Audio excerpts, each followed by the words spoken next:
29-шы қара сөз.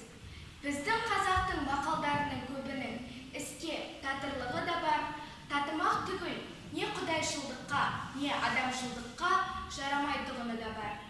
Әуелі жарлы болсаң арлы болма дейді.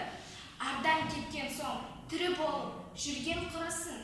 Егер де онысы жалға жүргеніңде жанын қинап, еңбекпенен мал тап деген сөз болса, ол ар кечетұғын іс емес.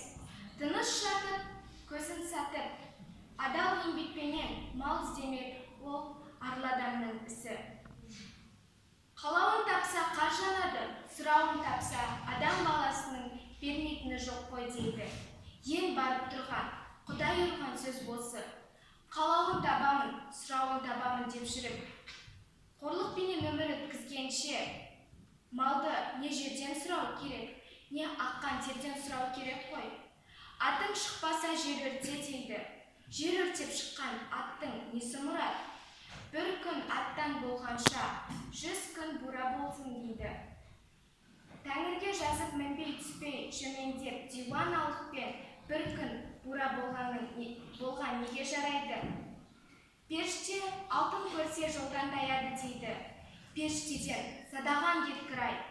Періште алтынды не қылсын? Өзінің көрсе қызар сұмдығын айтып жатқанда. Атан-адан мал татты, алтын бүйден жан татты дейді. Атан-адан мал татты көрінетұғын. Бұның бәрінен де қымбат ата-анасынан мал татты деген Құдайға дұшпандық іс емес пе? Ата-ана қолынан келгенше мал жиса да, дүниелік жиса да, артымда балаларыма қалсын дейді емес пе? Осы сөздің, айтылған сөздердің бәрінен бек сақ болу керек.